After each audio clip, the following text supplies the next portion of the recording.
So எல்லாருக்குமே முதல்ல வணக்கம். ஸோ இந்த வீடியோவில் நம்ம இதை பற்றி பார்க்க போகிறோம்னு பார்த்தீங்க அப்படின்னா, சமீபத்தில் யூடியூப்பில் வந்து பெரிய பிரச்சனையாக போயிட்டுருக்கு. எங்கே பார்த்தாலும் ஒரு யூடியூபருக்கும் பெரும் பிரச்சனையாக போயிட்டுருக்கு. காலையில் என்ன விளையாட்டு காட்டுறாங்க, எப்படி எல்லாம் சோதிக்கிறாங்க, பொழுது விடிய விட மாட்டேங்கிறாங்களே ஐயா. ஸோ அதில் இப்போ பேசு பொருளாக இருக்கிற விஷயம் என்னன்னு பார்த்தீங்க அப்படின்னா, அந்த அடடா கிரியேஷன் அப்படிங்கிற ஒரு கார்பரேட்டுக்கும் டெக் பாஸ் அப்படிங்கிற சேனல் இருந்த டீமுக்கும் நடந்த சின்ன சின்ன பிரச்சனைகள். தனியாக வந்து அவன் டெக் சூப்பர் ஸ்டார்னு ஒரு சேனல் ஆரம்பிச்சதுக்கும், ஏன் நான் டெக் பாஸை விட்டு வெளியே வந்தேன்னு சொல்லி சுதர்சன் போட்ட வீடியோ, ஸோ அதுக்கு அடடா கிரியேஷன் கொடுத்த ரிப்ளை, அதுக்கு இவங்க கொடுத்த 1 மணி நேரம் ரிப்ளை, எது சரி எது தப்பு அப்படிங்கிறத நம்ம பார்வையில், அது என் பார்வையில் என்ன தப்பு என்ன சரி அப்படிங்கிறத உங்களுக்கு சொல்லணும் அப்படின்னு நினைச்சேன். ஸோ அதுக்காக தான் இந்த வீடியோ. ஸோ அதுக்கு முன்னாடி நீங்கள் இன்னும் நம்ம சேனலை சப்ஸ்கிரைப் பண்ணலாம், சப்ஸ்கிரைப் பண்ணிக்கோங்க. கூடவே இருக்கிற பெல் ஐக்கனையும் மறக்காமல் ப்ரெஸ் பண்ணிவிடுங்க. வாங்க இந்த வீடியோக்குள்ளே போகலாம்.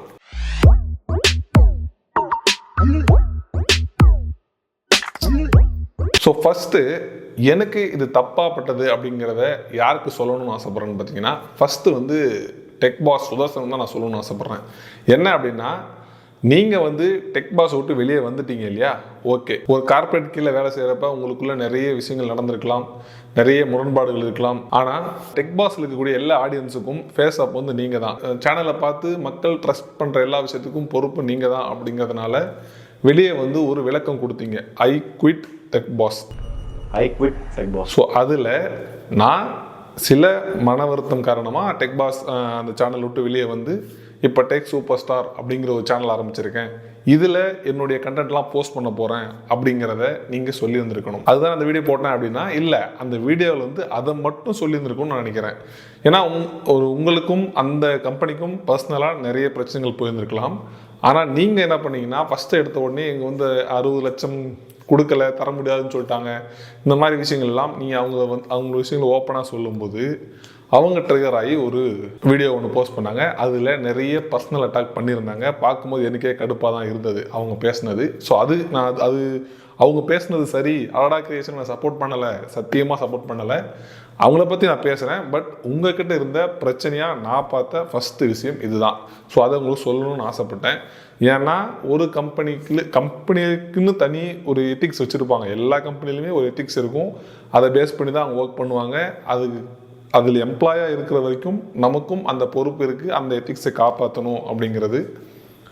நீங்கள் காப்பாற்றுறீங்க இல்லைன்னு நான் சொல்லலை. வெளியே வந்ததுக்கப்புறம் அதை டாமினேட் பண்ணி பேசுனது அவங்களுக்கு ட்ரிகர் ஆகிருக்கலாம். ஓகே. ஸோ ஓகே, இதில் நீங்கள் இப்போ போட்ட விஷயம் உங்களுக்கு வந்து அவங்களோட ஷேர் ஹோல்டராக இருக்கீங்க, ஷேர் வரணும் அப்படிங்கிற விஷயம் எல்லாமே ரொம்ப சரியான விஷயம். நீங்கள் கேட்டு வாங்க வேண்டியது கரெக்டு தான். எனக்கு என்னென்னா, அது நீங்கள் பர்சனலாக பேசியிருந்தீங்க, நீங்களுக்குள்ளே பேசி முடிவெடுத்தீங்களா, நீங்கள் லீகலாக போய் கேஸ் கொடுத்தோ ஏதோ ஒன்று பண்ணி முடிச்சிருந்தீங்க அப்படின்னா இது இவ்வளோ பெரிய இஷ்யூவாக ஆயிருந்திருக்காதோ அப்படிங்கிற ஒரு தாட். என்ன அப்படின்னா, நீங்கள் என்னோட பார்வையில் நீங்கள் இப்போ இந்த வீடியோவில் நான் புரிஞ்சுக்கிட்ட விஷயம் என்னன்னு பார்த்தீங்கன்னா, டெக் பாஸில் இருக்கக்கூடிய ஆடியன்ஸ் எல்லாமே வந்து டெக் சூப்பர் ஸ்டார் கொண்டு வரணும் அப்படிங்கிற மோட்டிவ்ல அந்த வீடியோ பண்ணதா எனக்கு தோணுச்சு. நீங்கள் இந்த வீடியோ போஸ்ட் பண்ணி இந்த விஷயங்கள்லாம் சொல்லலை, கட்டப்பையை பற்றி பேசலை அப்படி இருந்தா அவங்களும் அந்த PS5 பற்றி பேசியிருக்க மாட்டாங்களோ, இல்லை அந்த திருட்டு பணம் கட்டியிருக்க மாட்டாங்களோ அப்படின்னு எனக்கு தோணுச்சு. இது ஃபர்ஸ்ட் பாயிண்ட்.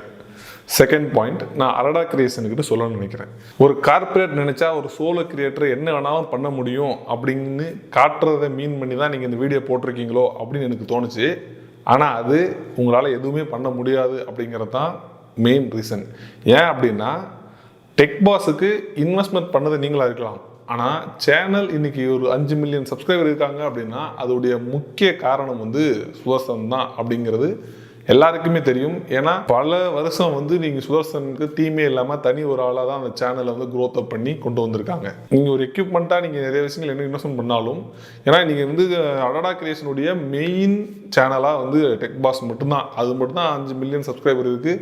இதை தாண்டி நீங்களே டெக் படின்னு ஒரு சேனல் போட்டுட்ருக்கீங்க. அதில் வந்து தெரிஞ்சு ஒரு 3 லட்சம் 2 லட்சம் சப்ஸ்கிரைபர் தான் இருக்காங்கன்னு நினைக்கிறேன். 3 லட்சத்து சொச்சம் இருக்காங்கன்னு நினைக்கிறேன். ஸோ அந்த 5 மில்லியன் கொண்டு போய் சேர்த்ததுக்கு சுதர்சன் போட்ட எஃபர்ட்டை வந்து நீங்கள் கொஞ்சம் வேல்யூ பண்ணியிருந்திருக்கலாம். ஏன்னா நீங்கள் வெளியே வந்ததுக்கப்புறம் அவங்கள வந்து ஃபால்ஸ் அக்யூஷன் வைக்கிறது, மேனிபுலேட் பண்ண விஷயங்கள் வந்து ரொம்ப ரொம்ப ரொம்ப ரூடாக இருந்தது. எனக்கு பார்க்குறப்ப செம்ம டென்ஷன் ஆகிடுச்சு. நான் அப்போயே வந்து வீடியோ போடலான்னு நினச்சேன். ஸோ ஓகே, இதுக்கு என்ன பதில் இங்கே இந்த சைடு வருதுன்னு பார்க்கலாம் அப்படின்னு நான் சொன்னேன். அப்போது அந்த வீடியோவுக்கு வந்து நீங்கள் பேசின விஷயம் வந்து ரொம்ப ரொம்ப தப்பு. ஏன்னா ஒரு எம்ப்ளாயாக இருக்கிறவங்களுக்கு கடன் இருக்கலாம், கல்யாணம் பண்ண 1008 கமிட்மெண்ட் இருக்கலாம், அது நீங்கள் பேசக்கூடாது. அவங்க அப்பாவுக்கு ஒரு 17 lakhs லோன் இருந்ததுன்னு சொல்லி வருத்தப்பட்டிருக்கான். அது போக தங்கச்சிக்கு வேற கல்யாணம் பண்ணணும், நல்லா நகை போட்டு பண்ணணுன்ற ஒரு ஆசையும் அவனுக்கு இருந்தது.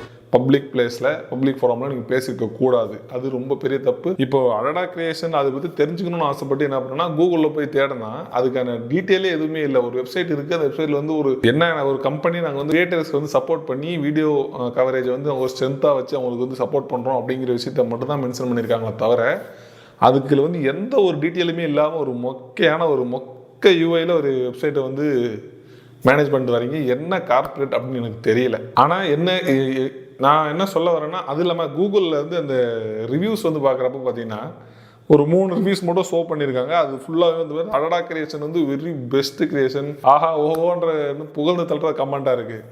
கீழே வியூ மோர் அப்படின்னு கொடுத்து பார்த்தா பூரா கழுவி ஊற்றிருக்காங்க. அதுலேயும் சமீபத்தில் வந்து நிறைய கமெண்ட்ஸ் வந்து பார்த்தீங்கன்னா அடடா கிரியேஷன் என்னடா கிரியேஷன், இதுக்கப்புறம் டெக் சூப்பர் ஸ்டார் தான்டா எல்லாமே அப்படிங்கிற மாதிரி நிறைய போட்டிருக்காங்க.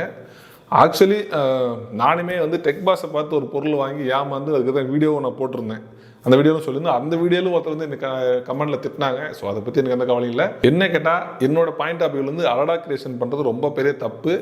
நீங்கள் நினச்சி ஒரு சோலோ கிரியேட்டர் என்ன வேணாலும் பண்ணலாம் நீங்கள் நினைக்கிறீங்களே, அது ஒரு மிகப்பெரிய தப்பு. ஏன்னா இப்போவே வந்து 1 மில்லியன் சப்ஸ்கிரைபர் ரீச் தாண்டி போயிட்டுருக்கு டெக் சூப்பர் ஸ்டார். ஓகே, நீங்கள் ஒரு கார்பரேட் கம்பெனின்றதை தாண்டி ஒரு எக்யூப்மெண்ட்டுக்கும் நிறைய இன்வெஸ்ட்மெண்ட் பண்ணியிருப்பீங்க, அது நீங்கள் சம்பாதிக்கணும்னு நினைக்கிறீங்க, இதெல்லாம் ஓகே. நீங்கள் வந்து ஒரு பெய்டு ப்ரொமோஷன் பண்ணுறதுனால நான் எந்த இதுவுமே சொல்லலை.